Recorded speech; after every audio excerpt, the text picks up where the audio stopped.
So you've been doing some reading and some researching. I have. It's been really fast. So Good, very, very fast. So I'm good. not really, there's been a lot of kind of, I have a very active mind. So I don't think that's a good thing. Um, yeah, so in November, I was scrolling through my Instagram and I just saw this post, the 10 books that changed my life. Just, I don't know who posted it. I thought, oh, that looks interesting. So I opened it up, I jotted down the 10 books, and they were mostly about getting rich. Like it was mostly things like The Richest Man in Babylon and how not to give a you know what and whatever. But the one book was The Secret. And I thought, oh, I've heard of that before. Um, I should maybe look at it. So I bought a copy and I read it like very quickly. And I thought, whoa, I love this. I'm going to manifest everything. I'm going to have money. And I think you had a conversation with Nina and she talked about losing 30 pounds and making lots of money. I'm like, that was me. Um, so I was all into that for a couple of weeks. And then I saw that Rhonda had another book, The Greatest Secret. And I thought, oh, well, I really liked The Secret and I'm really feeling it. So I purchased a digital copy of that and I started reading it and I was like, I don't understand what it's talking about. Like, I was just like, this is nothing like the first book. Like, I just thought this is like bizarre, but I kept reading it. And your name obviously came up in it. And I finished reading it. And then I'm like, something didn't make sense, but made sense.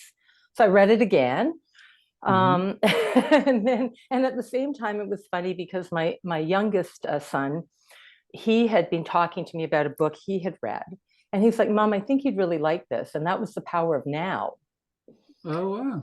Weird. And so I said, okay, that looks interesting. And I recognized the author's name from The Greatest Secret. And I thought, oh, okay. So I kind of started reading that at the same time I was rereading The Greatest Secret. And then I don't know why I just Googled you because your name was coming up. And then I was kind of like, it was like an addiction. I was watching your conversations and your videos, and I went to Conscious TV and like every night on my iPad, like just listening. And again, everything, nothing made sense to me. It was all like, I don't understand what they're saying. Like, I don't, awareness is aware of it. It just, all the concepts, I wasn't grasping them, but somehow I was like, it makes sense, even though I completely don't understand what they're talking about. And then, I guess I was using my mind a lot and I was thinking and I was really trying to work through it in my head, like these concepts. And yeah, I was getting it, but I wasn't, but I kept watching the videos and watching your conversations. And then I listened to the John Wheeler interview podcast. And that was really like simplistic. It was like, okay, that's all. I don't know. I listened to that again and went back to your interviews and conversations. And then it just started clicking. It just started kind of, I started understanding it. And it was weird. And I wrote the date down. I had a dream one night, and I don't really recall dreaming. Like people say they dream, and I'm like, I don't think I dream. And if I do, I don't. And I woke up from this dream, and the first thought that I had was, oh, that was a dream. And then I thought, oh my God, I don't want to die and realize I've missed it. I've missed the experience. And it was kind of like my first, and that was January 8th. And I was like, it was kind of made sense to me that I'm, this is an experience that I've Mhm. consented to, and I Mhm. want to get the most out of it. I guess that's kind of what clicked with me. I I don't want to miss it. I don't want to be so bombarded with all the noise and drama and emotions that I miss the whole experience that I'm here for in the first Yes. place. Yeah. So I guess that was a little bit of a turning point. And but there's been like, you can imagine, it started November 15th, January 8th. I'm like, and then that day I'm like, I've got it. I'm here. I've self-realized. I'm like, I'm so happy that day. And then I'm like getting drawn into all the drama around me, and the emotions are kind of arising, and I'm back into kind of old patterns. And I'm like, I don't have it. I didn't get it. I was wrong.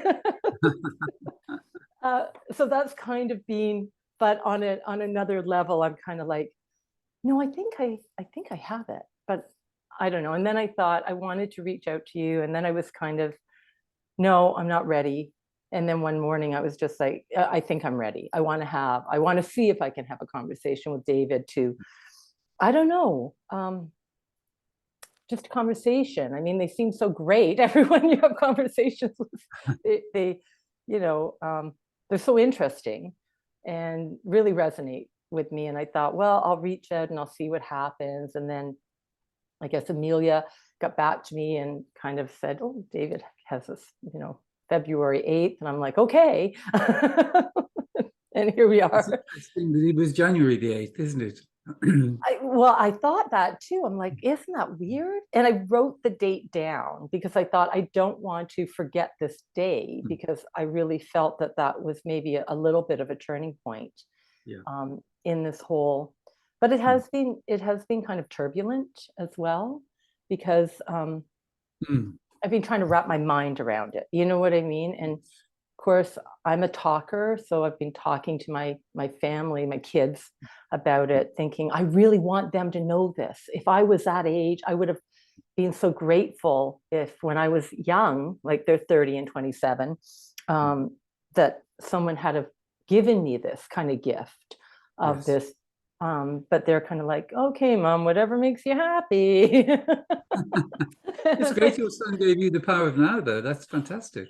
Yeah, it was. And I'll be honest, when I started watching your conversations and interviews, I kind of fell off from reading it. I haven't finished it because it wasn't resonating as much with me. I felt it was not, I don't want to say past it, but I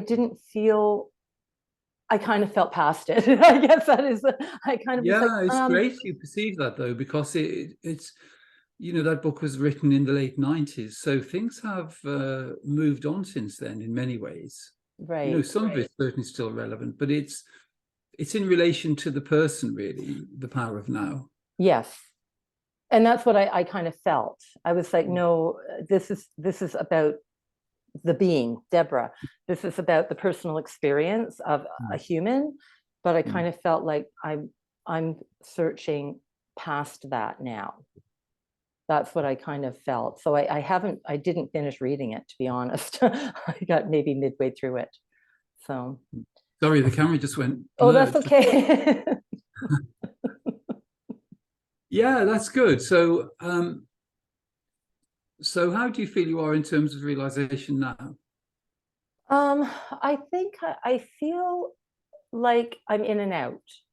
Like I feel like I'm using my mind a lot still to grasp the concept of it. And then I kind of stop myself and I'm like, no, that's not how you're going to. And then I spend a lot of time in my day kind of trying to be like, because I've watched you kind of with people say, okay, shut your eyes, are you aware?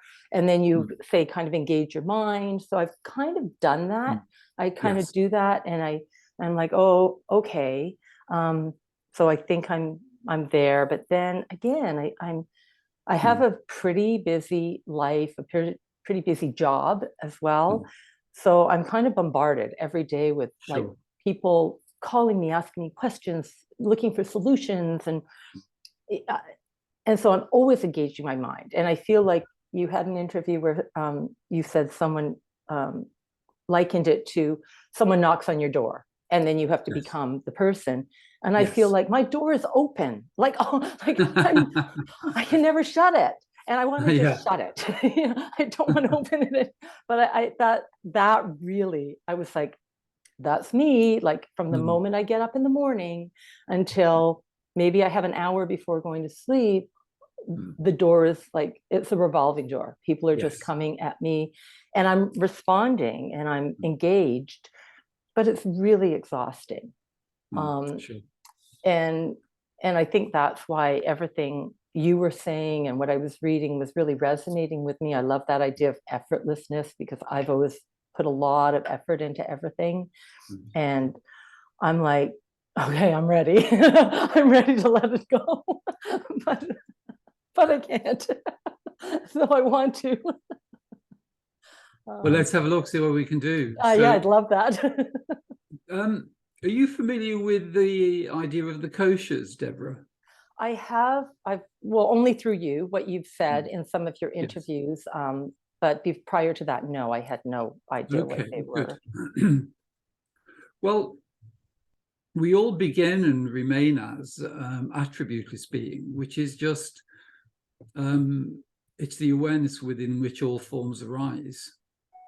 And we never actually move from there, but we have these various filters, which in India are called the koshas, and they're like sheaths of experience. And so we can project our consciousness through each of them and have a distinct experience.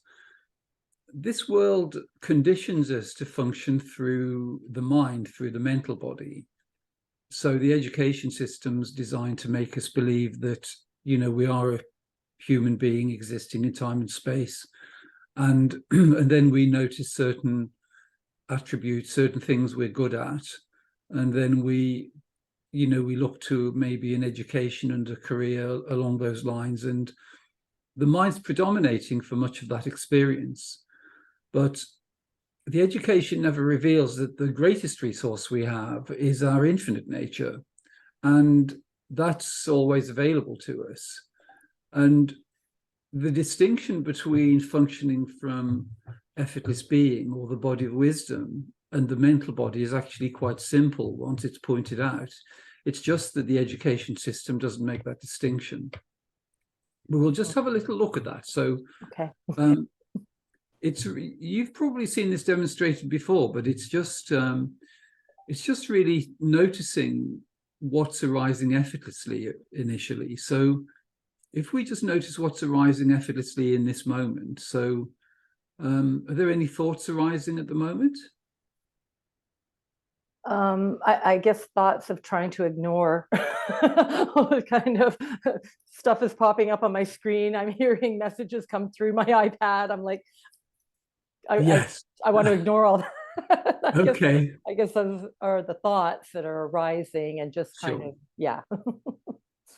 Well, just notice those forms are arising effortlessly. So don't give attention to the idea that you have to attend to them, but just notice, you know, the messages pop up on the iPad or on the screen, and they're just arising effortlessly. There isn't anything that Deborah is doing to make those things arise.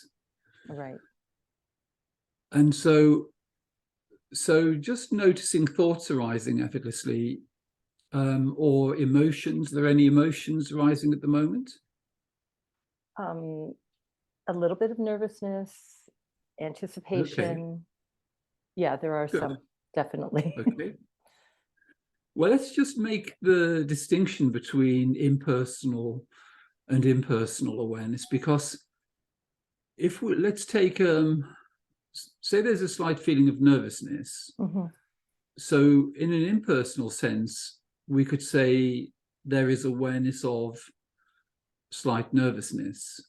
So the awareness that's aware of the nervousness is actually impersonal awareness. It's just that we've been told that awareness is personal. So we then engage language to personalize it. So we would say something like, oh, I feel nervous because, you know, we're having this call and I'm having all these messages coming through. Right. Yeah. Exactly. So, but we can experience in both of those modes. So in the personal mode, that's like when someone knocks our door and then you assume the role of being Deborah. Right. You know, so when you respond to the messages or you answer a phone call, or, you know, you're in the role of Deborah then. And that's like a part you have in a play. it's like you're playing this character called Deborah, and Deborah has a storyline and a script, and she has 2 children and quite a busy life, and you're familiar with playing that part. You can play the role of Deborah really well. You've been practicing it, and but it is only a role, so you never actually became Deborah. You've remained as infinite, attributeless, neutral, timeless, impersonal being all the way through, and that's what you are in this moment. So you can either experience impersonally, and you can actually understand that or clarify it in terms of the language being used. So by just simply saying there is awareness of a slight sense of nervousness, then that's the sense of nervousness is just known effortlessly. It's known by effortless awareness. But then the conditioned version is where you assume personalization, and then you would use language which reinforces that. So it would be language like, oh, I feel nervous, because of these reasons. But effortless being is already fully here, and it precedes the arising of the personal mode of experience. So we can look at anything in that way. So we can look at thoughts impersonally. So we can just say there is awareness of thoughts arising, or there is awareness of a quiet mind, or there could be awareness of a sense of nervousness. There's awareness of the body sitting on the seat. There's effortless awareness of the images on the screen, the sound of the 2 voices in conversation. And all of that is effortlessly known. There's nothing that's needed to make that happen. It's just, the lights arising, the objects in the room are effortlessly known. And it's only if we wish to comment on something that we need to engage the mind, because everything is actually being registered directly in effortless awareness. It isn't being registered in the mind as we've been told. But we'll just look at that distinction. So let's take the example of the nervousness. So we could just say, well, hopefully it's nearly gone now. It actually, it has. Good, You've been good, talking. good. So let's just take that as an example, though. So firstly, you just notice that the sensation of nervousness arises effortlessly. There isn't anything that's being done to make that happen. It's just arising, and then there's just effortless awareness of that. Mm-hmm. And then we can engage the mind. So to engage the mind, we just describe that. So could you just describe it in some way, just a simple way? I kind of got a little bit of queasiness feeling in my stomach. Mm-hmm. So I have a physical reaction to it. A lot of it is kind of physical feeling. I'm kind of holding my hands together and that's feel good. Some tension. Yeah, that's good. So the sensation is effortlessly known by awareness. It's just kind of observed. You can kind of look at it and see it for what it is. Mm-hmm. And then you can engage the mind. And as you engage the mind, we can actually personalize it, or we can keep it impersonal. So in an impersonal context, we would just say there is awareness of nervousness. If we personalize it, then we say things like, oh, there's this sensation of nervousness, and I can feel this tension. Yes. But that's really in the script or in the story. But because you're resting as effortless being, and that option is always there, you can revert to that mode. And because it's the one thing that never changes, the awareness that's aware of the forms arising never changes, but the forms appearing do change. So in one moment there could be nervousness, and then in the next moment it could just dissolve, and there isn't any. So it's making that subtle distinction, because as we learn to make the distinction between the impersonal and the personal mode of experience, we can actually disconnect our energy from supporting or charging those experiences. And it's good to know that the personal mode isn't something we need to try to get rid of, because there's a practicality to that. So when Deborah is working, then it's necessary to step into the role of the character and to respond as though you really are this person called Deborah, because everyone will speak to you as though you are. And Right. if you spoke to some of your clients and they say, oh, it's that Deborah, and you say, well, actually this is the infinite being within which the whole universe is appearing. I'm not sure what the response would be. Yeah, I can imagine. But I went through like again, it's been such a short period of time, but I kind of went through a phase where I felt like everything was meaningless. Yes. So like when I would get calls from associates and team members, and they'd be asking me stuff, and I'd be like, this is meaningless. Like, this doesn't mean anything. Like, why? I was having a hard time pretending it was important. I was having a hard time playing the role that Deborah cared that it was important. And then I was like, what am I doing with my life? I kind of went through like maybe a week or so of thinking, well, what's the point? And that was before the January 8th kind of, I kind of got the point of the joy and the experience, and, to even appreciate the not joyful experiences, just to go, wow, and I did at that point start kind of looking back on my life and the painful parts and the traumatic and the happy. And I was like, wow, I'm so grateful I've had a full experience. It hasn't just been all great. And that's part, to me, of kind of looking at those experiences, not with kind of pain or regret or suffering, but going, how lucky have I been to have had those experiences in this form, to have survived them too, like to have gotten through them, and kind of arrived here, which I'm so grateful for. But I can't seem to make that, I can't seem to disconnect completely from like those day-to-day kind of mundane tasks and the emotions that come up. And I really have that desire to disconnect. Like, I really. That's great. Yeah, that's great. I just, well, not getting there. I guess, I don't know. Well, you are actually. It's, you've made incredible progress in a really short period of time, which is fantastic.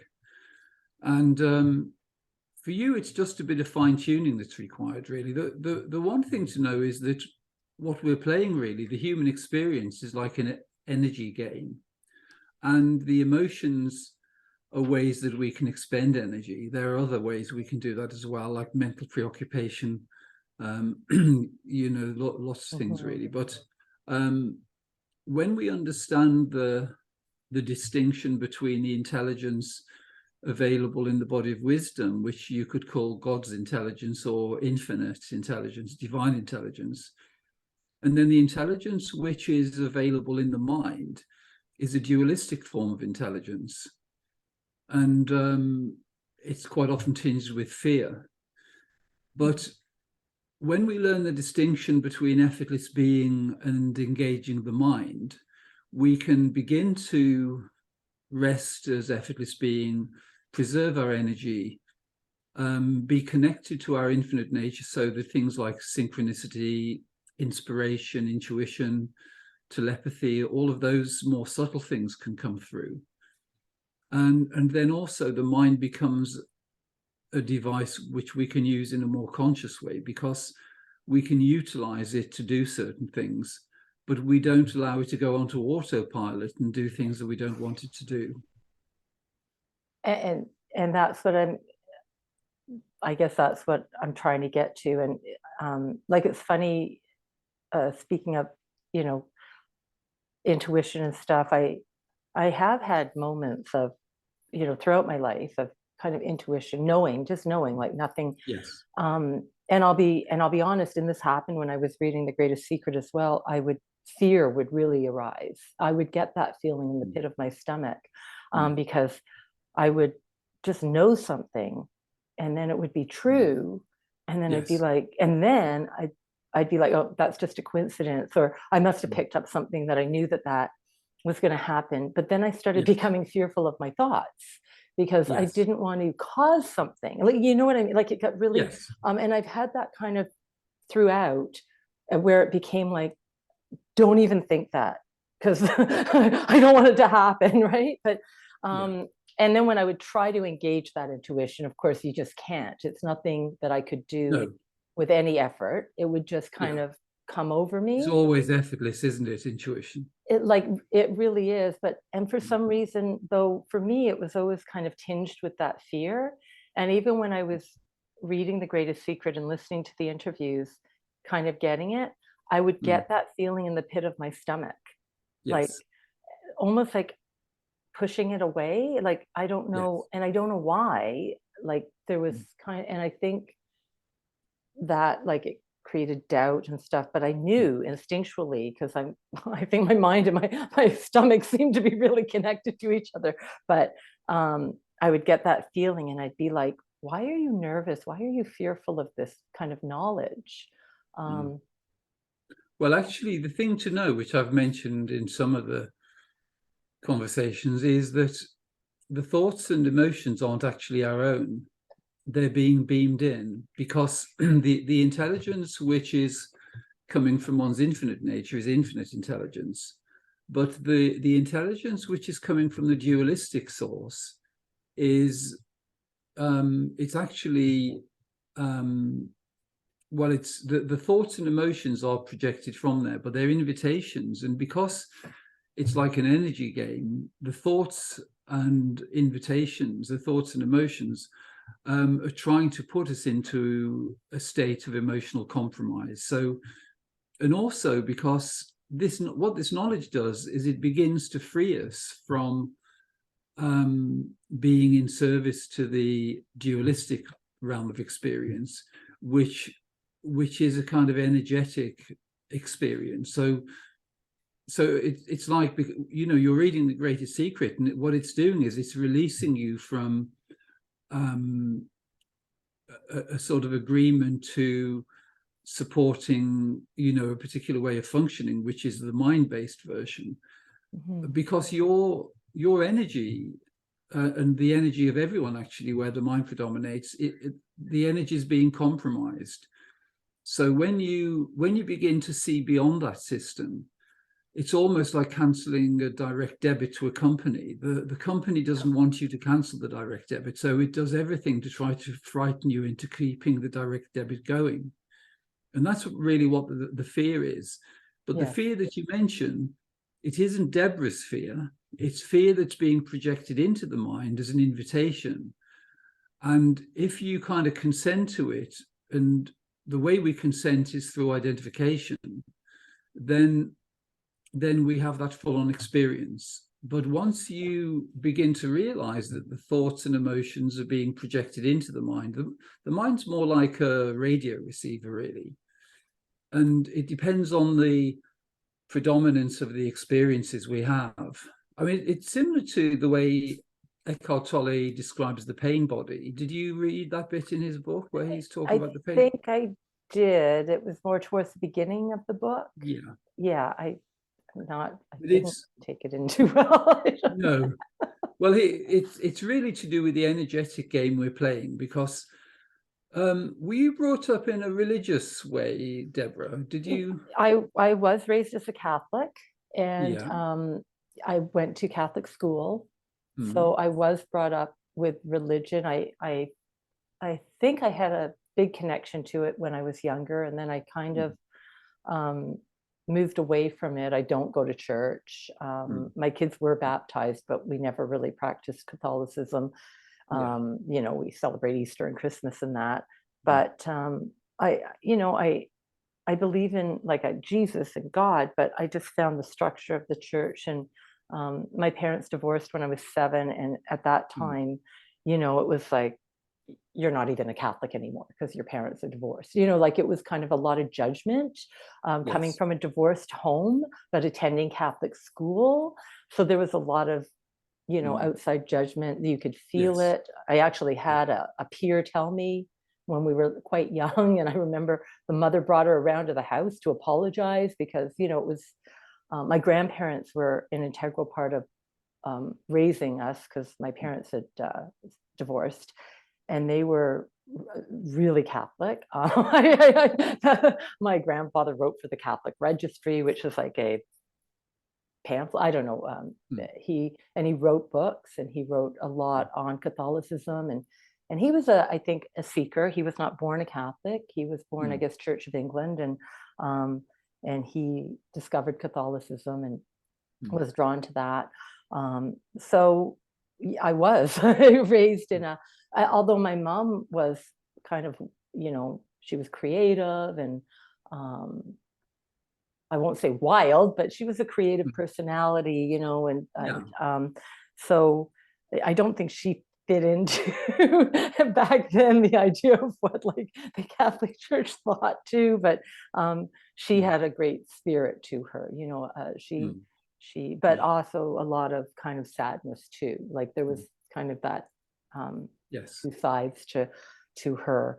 So it was interesting. Yeah, it was. I had a really stable kind of influence from my grandparents who were very upstanding citizens, and then my mom was kind of like creative and writing books and plays and had these interesting people over in the house, and so it was an interesting kind of upbringing. Yes. Yeah, sounds great. Oh yeah, it was interesting. It was talk about duality. Yeah. But yes, I was raised with Catholicism. Yes. So. But it's quite good to just begin to notice that the thoughts and emotions are being delivered as invitations, because most human suffering is as a result of identification with either thought or emotion and believing it to be ours. But when we understand it's the human experience, it's almost like a big game of snakes and ladders that, you know, we can either, you know, move up to higher frequencies of experience and become free of identification and limitation, or we can accept the invitations into the lower frequencies and we can become preoccupied with those, you know, become depressed or angry or whatever they are. But learning to function consciously is the key, really, because that frees us energetically. So the two aspects of what I do really are, firstly, assisting people to see their true infinite nature, which is ever present. And then secondly, to become free energetically from this system that we're experiencing, because that's really the thing that compromises our ability to experience fully, because we get drawn into various forms of limitation, either emotionally or mentally, and then our energy is being utilized to support those experiences rather than to, you know, have a much broader and more heightened experience. And I find that, I don't know, for some reason, it's more the people around me that I know that kind of, but I can't seem to, like, I don't know if it'll be,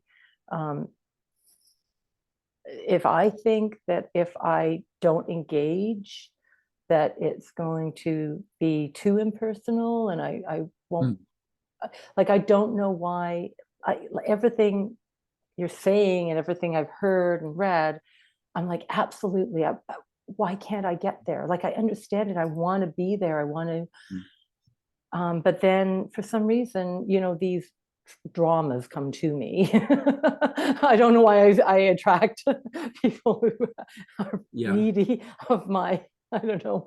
Well, there's a reason. There is a reason for that, Deborah, which is that as you become familiar with your impersonal nature, with impersonal being, impersonal being is something which you realize is the foundation. So effortless being is the foundation of all experience. But we don't adopt that in terms of personal relationships. We still step into the personal mode to function with other people.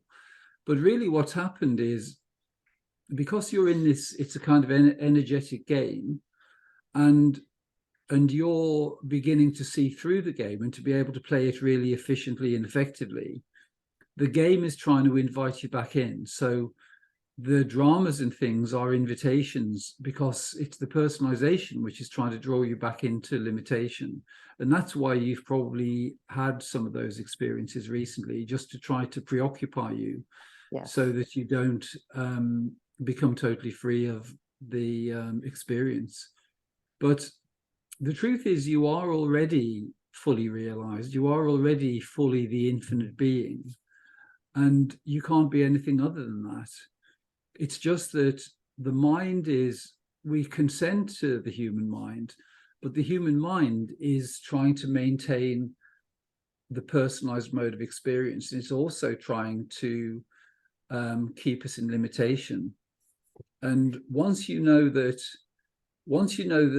the mind really is a personalizing device and a dualistic device, then we tend not to use it so much, especially in terms of spiritual experience, because the mind isn't the right instrument for that, really, because it's your intuition that has guided you. You know, the way things have developed for you so quickly is because your intuition has been functioning really well, and you followed your own instincts and your own sense of resonance. And the mind does still try to come in. And really, the only distinction between someone who has realized their true nature and somebody who feels they haven't is the one who feels they haven't is still listening to the mind, because it's only the mind that's saying, oh, Deborah, you haven't realized your true nature yet, have you? It's so true. It's very true. And it's really simple, because the mind is, you know, we've been conditioned to believe that the mind is our friend, but really in a spiritual sense, it's like a disloyal friend, because the mind can never realize its true nature, because the mind essentially is dualistic, and to realize one's true nature is to see that you exist in unity consciousness, that everything is arising within the awareness you are. So the mind is almost like a disloyal friend. It's pretending to be helping you when really the concepts it's delivering are trying to just keep you bound in the personal realm of experience. And once you know that, you can detect the sort of flavor of the thoughts being delivered, and you can see what it's trying to do.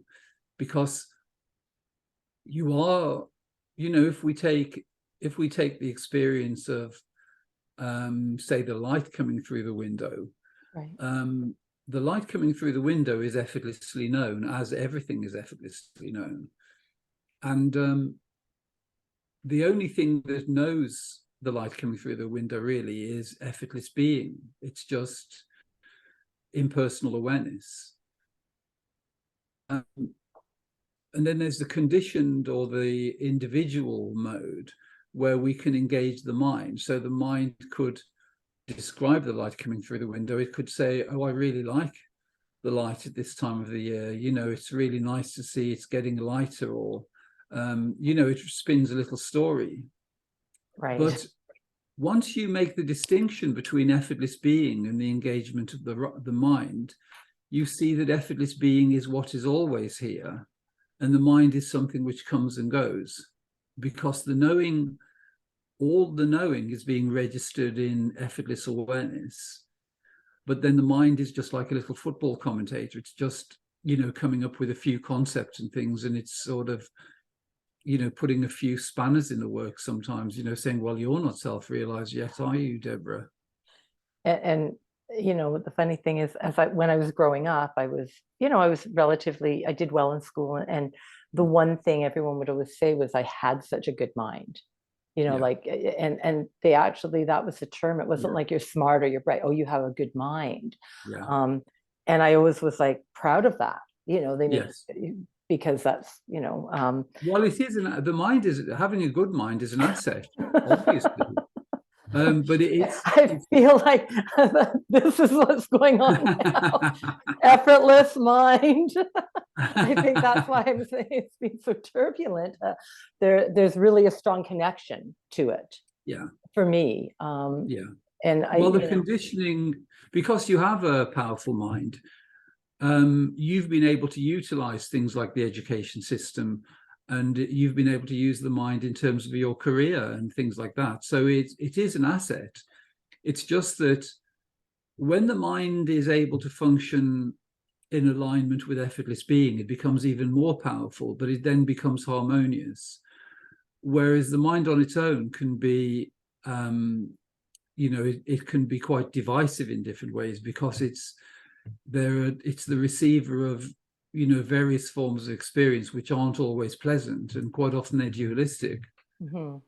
But consciously utilizing the mind is a great thing. Yeah, I feel like I'm becoming more aware of when I'm being invited into those dramas. Yeah. And yet I'm still going there. And I'm kind of why? If you know and you don't want it. But then I feel like it's my role. I guess a lot of it revolves around my family. Like I don't want to be disconnected or appearing unsympathetic or whatever it happens to be. Such a big part of my identity as a mother, and mainly as a mother, I guess. Yes. You have that really strong connection to your children, Yes. even though mine are grown. They still live at home too. But I feel like that's one of the big areas that I'm still allowing, like I'm still accepting the invitation, and I'm letting it play out, all the emotions and the feelings. And then after the fact, I'm like, oh, like why did I do that? Did it help? Did it help anyone? Well, the solutions in relationships actually all come from effortless being. They all come through intuition, really, rather than the mind. The mind likes to say it has the answers, but really all the true solutions come from your infinite nature. And so, with your children, it's mainly to do with the sort of energetic implications of what's going on, because there's quite often that dynamic between parents and children, and it can be like a game of tennis. It's a sort of energy game that's going on. Yeah. Once you make that distinction, it begins to be possible to disconnect one's energy from the dualistic realm, and then to utilize things like intuition much more effectively, and for the mind to become an instrument that's totally benign rather than something that's compromising your energy. That would be wonderful. Yeah, that I think that's what, ideally I feel like I'm getting there, but again, using my mind a lot and questioning. I guess I've always had a really inquisitive mind. Yes. So I have to understand like every detail of everything before I'm all in. Yes. And maybe that's part of my struggle now, that I'm trying to logically work through it. Yes. And thinking I'm going to arrive somewhere. That's being, and then I guess I'm like, well, how will I know when I've arrived there? Like, what will I feel like? And I feel like I've had glimpses of it. And I feel that pull, from the mind, and I feel the old habits, and I guess, just there's been a lot of kind of confusion, and I want it so badly. And I'm like, oh God, why am I stopping myself? Well, it's quite simple in a way, disarmingly simple, really, because you are already the infinite, effortless, timeless being. The only thing that makes it seem as though you're not is the mind, because the mind is constantly delivering these invitations into, there are thoughts like, I'm not self-realized, I need to have this experience. But once you realize that the mind is, it's almost like, well, say a robbery has been committed, and the robber has been appointed to actually resolve or discover who created the robbery, who did the robbery. And the mind's a bit like that, because the mind is the source of duality. So the mind is never going to disclose what duality is fully, because it totally loses its job. Then it'll become redundant. And my mind's telling me, you're not ready yet. Yes. When you're ready, it'll happen. And that's what my mind, that's exactly what my mind has been telling me. So I believed that. I'm like, maybe I'm not ready. Maybe it's not the right time. Like, so that's exactly. Well, the mind loves to string us along, and but beginning to detect the way the mind works, it does become quite predictable, because you can see how it tries to keep you absorbed in the personal realm, like the way the dramas are, coming to you. That's an invitation back into the personal realm of experience, and it's learning to see the way the mind works, and seeing the way certain concepts and emotions are being delivered as invitations. So if we take the example of the thought, you're not ready yet, then you can either accept or decline that invitation, because it's an invitation for you to believe. And I use the analogy, it's a bit like an adoption agency, that you have these concepts or ideas. So there's a little room and it's like an adoption agency. So you have a little thought sitting on the one seat, and it's saying, I'm not self-realized. And then there's a thought sitting on another seat saying, oh, you're not ready yet. And if you go into the adoption agency and you pick up those thoughts and believe them to be true, then it's just going to continue on that basis, because really you're the sovereign being, and wherever you put your attention, you're going to be activating that experience. And so, monitoring the mind, just kind of watching the thoughts that it's trying to get you to believe, because the mind's trying to, it's playing a game of self-preservation at the moment, because while the thoughts are believed, then there's an idea that you're not self-realized. But the only thing that's ever existed really is your true infinite nature, because you've just remained as the infinite being. It's just that there's also been the mind, and by believing the mind, we continue to sort of spin the game. But if you take it when, say when Deborah was a little girl, the way life starts is in effortless being. So all the experience just arises effortlessly. So there could have been effortless awareness of, playing with toys, or effortless awareness of the sound of the TV, or of rain falling, or birds singing, or the sound of your mum. And it's all just effortless awareness. It's just an infinite field of awareness within which all those forms arise. But the personalized mode hadn't been installed then. Initially it's the alternation, and you can probably remember this with your children.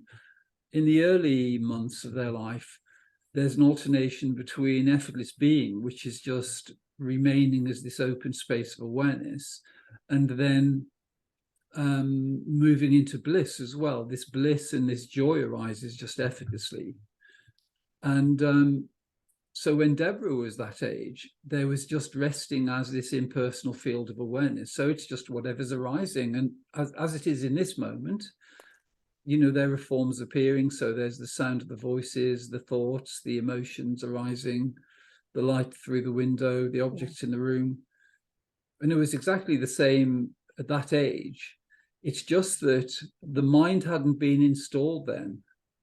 So it was simply effortless awareness and everything arising. So there's no emotional turbulence. Right. But then gradually, Deborah was, you were called by name by your parents. People would say, oh, this is our little girl, Deborah. She's got a really good mind and she likes reading. And then they start to create this character. Yes. And initially you think, well, this is a bit of a funny game they're playing. I'm the infinite being, and they're trying to say that I'm Deborah.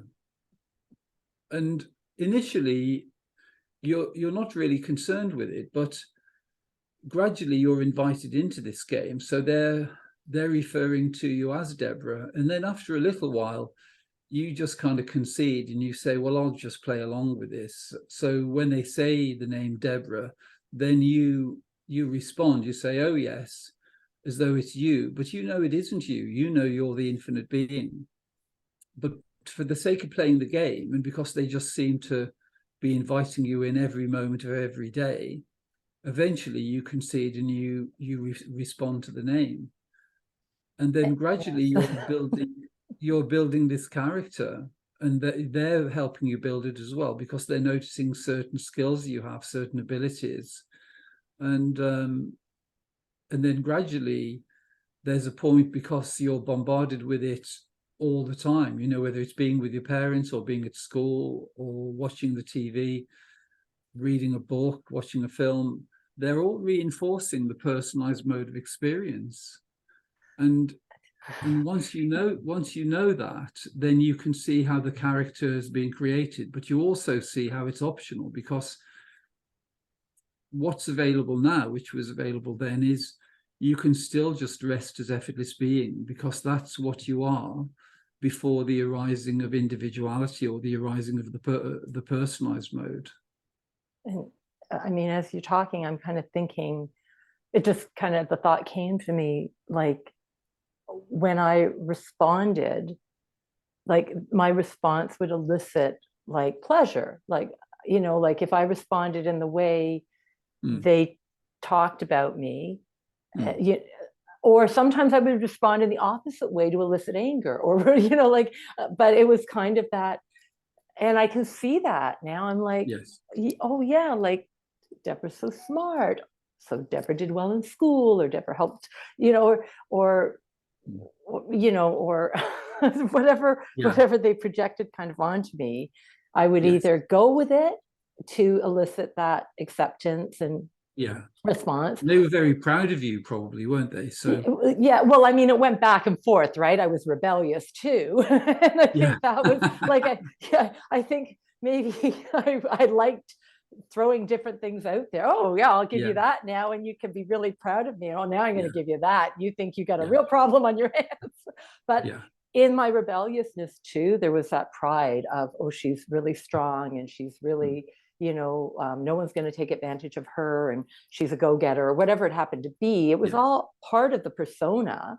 It was just kind of, some were like gentler parts and some were more aggressive parts, but it still fit into the perception that was like, all of a sudden I'm like, oh my God, I'm kind of understanding that, yes, and I gave back what they were wanting. Because, well, it got me, I guess, what I was thinking I needed. I don't know, but it was, as you were talking, I'm like, like, Deborah, you're smart, or Deborah, Deborah, you have this very strong will. That was my other, was the other thing. Deborah was very strong-willed, intelligent, but strong-willed. and it was like a little robot being built. And then you're getting these invitations, which are tailor-made based on the way you've responded previously. So if, for instance, there's an invitation, say there's a predominant invitation into drama with your children. So your children are having experiences, they want to discuss them with their mum. They can be quite challenging. Yes. And that's a way to invite you into emotional turbulence or mental preoccupation. So your energy is compromised. They're exactly the things that are going to be delivered to you as invitations, because it's been noted that you take delivery of them, and that you act on them, and that energetically you're supporting them. Once you understand the way it works, though, you can remain neutral. And what tends to happen then is, it's like when you receive an invitation to a birthday party. If you decline the first time, you may get another invitation, but usually by the second or third, people stop inviting you because they think, well, they don't want to come. And so it's the same with the invitations into the mental and emotional turbulence. Once you know that they're invitations rather than actually being your own thoughts and emotions, then it becomes much easier just to remain neutral and to decline them, rather than picking them up and then, acting on them in some way. And yes, I kind of see, and I'm thinking now. I'm thinking, okay, what's that going to look like? So you can tell I'm still very, yeah. Well, it's the mind. The mind's fine because you remain as effortless being, and so it doesn't matter, if there's effortless awareness of an active mind or a strong mind. Oh. Or effortless awareness of a quiet mind, because neither of them affect the beingness in the same way as, if you're the sun, which is what infinite awareness is really, the thoughts and the mental content would be like the clouds. So if you're kind of looking at the clouds, you think, oh, they're obscuring the sun. So there's the idea that the thoughts can have an impact on awareness. But actually, once you realize that you are the sun, it doesn't matter what the clouds do. They can be big clouds or little clouds. They don't affect the sun.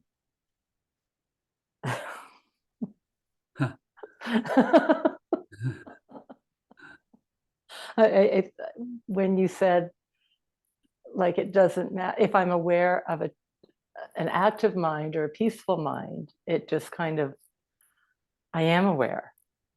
Yeah.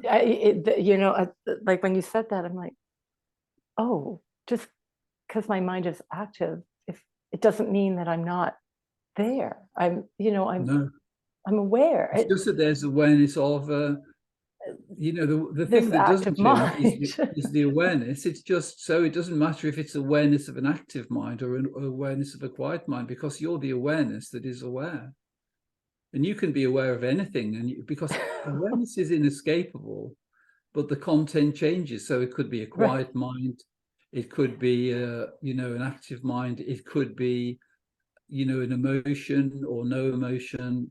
It could be a sensation or a perception, or no sensation and no perception. And the only thing that remains stable throughout is the awareness that's aware of all the changing content. So it isn't a destination. It isn't something you need to try to establish or stabilize, because it's the only thing that there ever is. Yeah, I think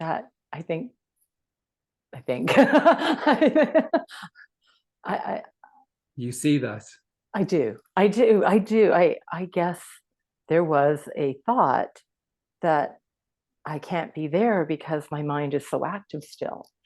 But I was aware, there was an awareness of that active mind.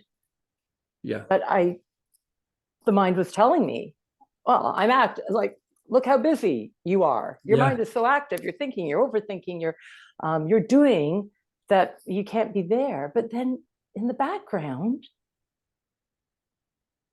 there's that awareness. Yeah, exactly.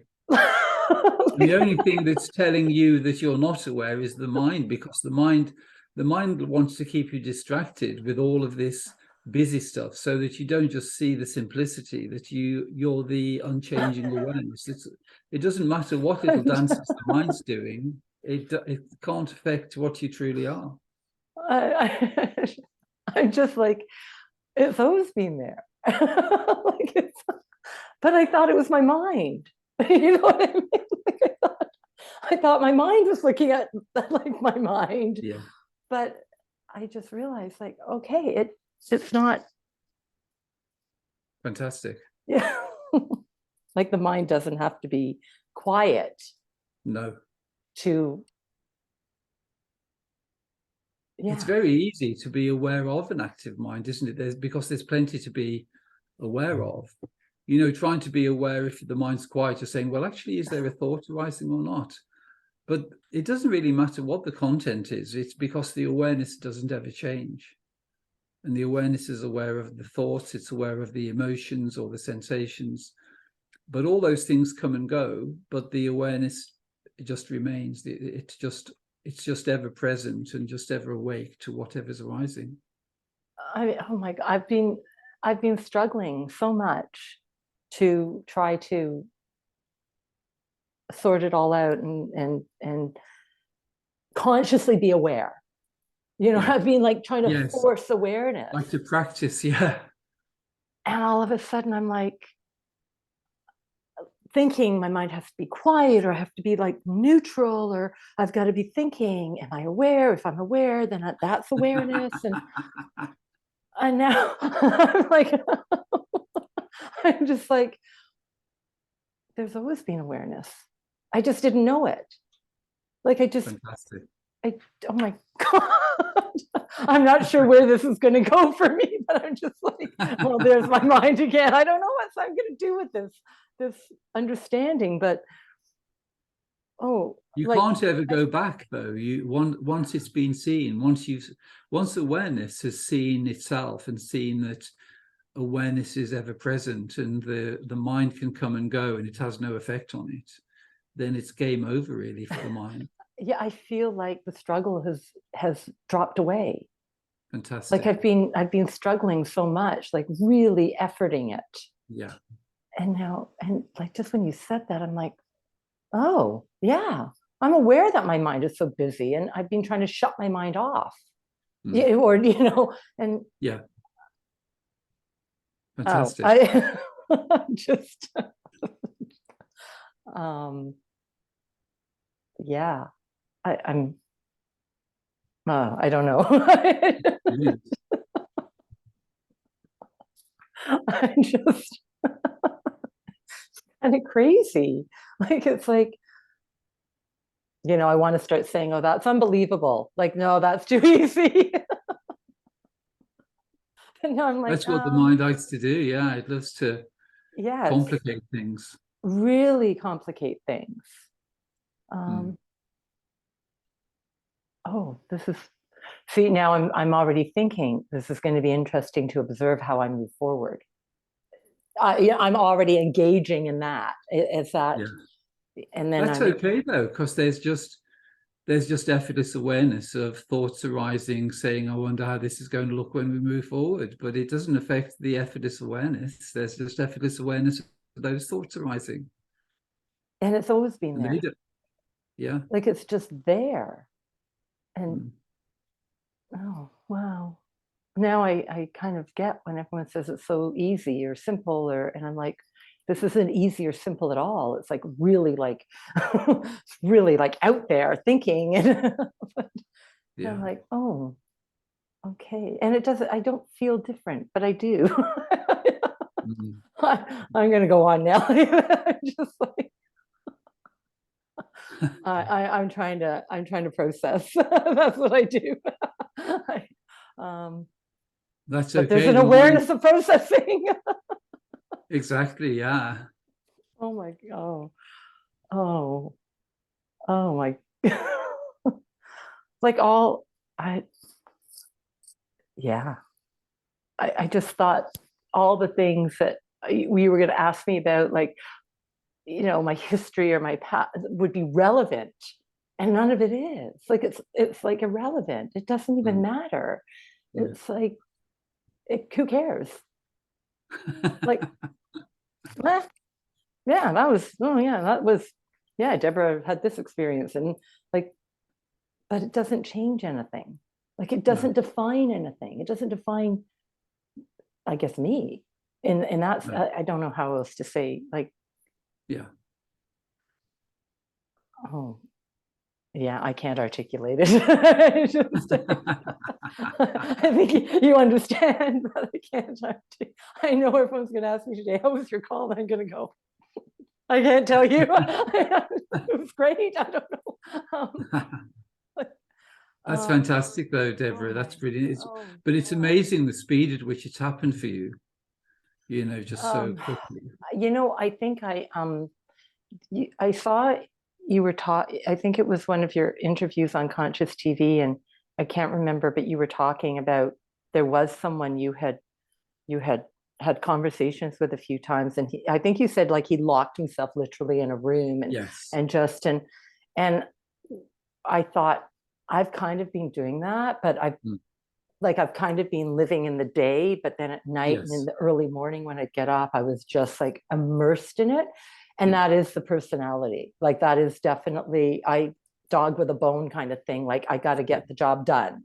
Yeah. That's always been, and I thought, I feel like that's what I'm doing. Like I've obsessed about it. But again, it's the infinite self reveals itself to itself. And once it starts that process, it's just inevitable. And for you, you just put on that track in November, and it kind of knew the way Deborah functioned. So it knew that it would be quite a quick process. And so that's how it's happened. Yes, it makes sense.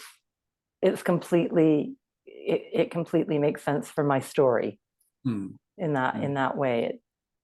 It wouldn't have happened any other way for me. Yeah, it's so clearly, Deborah. That's amazing. Wow, I'm so grateful. I can't tell you. I think I was so anticipatory about this and didn't want to have any expectations. And I didn't really think about, because I had no idea like what this looked like, the conversation. And I thought, well, I don't want to over prepare to say things because then it's scripted, it's coming from the mind. So I just didn't. And I thought, it's like I realize, like I know it just sounds so corny or something, like, I realize that that's the only word you can kind of use really to try to describe it in any way. It's just there'll be people who do come into your space, hopefully your children and family members, but you won't be able to. You can't sort of contrive that, and you'll sense the ones who are receptive and the ones who aren't. And the indicator is whether they come effortlessly to you and whether there's that openness and receptivity. Anything that requires either persuasion or influence or anything isn't really going to work. But the ones who are receptive, it's in the same way as there's the resonance between you and I. You detected that the inner knowing of the infinite being knew on some level that there was something available. And even though the mind was trying to tell you it didn't understand, and this is that on a deeper level you knew, and you just follow that instinct, and you haven't listened to the mind, and it's delivered realization. And I think that's why I was so kind of nervous, because the mind was saying, you shouldn't have gone there. but there was another power going, forget it, I'm doing it. This is what fantastic. So and I did, because a lot of people they'll let the mind is the final kind. My mind is telling me this is not a good idea, I'm not going to do this, because it logically it makes kind of sense that what are you doing? But I think I'm grateful. Well, it's great to see that there's no basis for any kind of fear, because it's just a seeing that it's what you've always been. The mind's trying to portray it as though you're going to move into some alien territory that you're not familiar with, and there are all sorts of dangers. But actually it's just a seeing of what you've always been. It's the simplicity, and it's actually the simplicity when the complexity of the mind is just detached from that, and there's just the clear seeing of your true nature. And there was kind of a lot of fear, like about how does that change the personality? And now I'm kind of like, it enhances it. Like now there's a freedom to kind of not be the projection, what's being projected onto me by other people almost, but Yes. like everything's just open now. Like I can't, I'm not articulating it right, but no, you are. It's brilliant. It's great. I just, that's that sense of, I don't have to play that character anymore. No. I can. She's still available. You can, and it's even more fun because there's no attachment to it at all. Yes. Yes. I But thought I had to detach though, like completely yes. separate. I'm like, oh no, okay, this is a vehicle. I know you've used that term, and it's oh my, fantastic, Deborah. I didn't even think this Amazing. would happen. Honestly, I'm like, how did that happen? That's brilliant. Absolutely amazing. That's crazy. I'm just like, I think my mind is blown. Okay, simple mind, go back. Oh my God, I don't know what I'm saying now. I can't thank you enough. Well, that's great. But it's the self revealing itself to itself. I'm really privileged to be able to assist in that way, but it isn't. It's just the infinite being really in operation. It doesn't happen, as you can see clearly, it doesn't happen on the level of individuality. It only happens within our true nature, really. Yes. I'm kind of speechless. I can't even, I mean, I'm trying to grasp it. I'm like, oh my God, what just happened? But I know. I know. Just, oh fantastic. My goodness. Thank you. And really, thank you. Well, take it easy and, just be really kind to yourself. And, over the next few days and weeks, if you can, moderate the activities, don't, just stay rested, don't burn out, just, make your own, experience the priority, just for it to be, as nice and balanced and delightful as possible. Oh, that's good advice, because I can tend to go overboard with I guess that's what I meant. Like, where does this go now? Where does this go? So you're right. I have to take that time and just allow it to settle in a little bit. Yeah, it's been really instantaneous feeling almost. So, and yet. Well, you're the model student. Oh my God. You got straight A's at school and you've got straight A's in non-duality. You did the crash course as well. I did the accelerated version.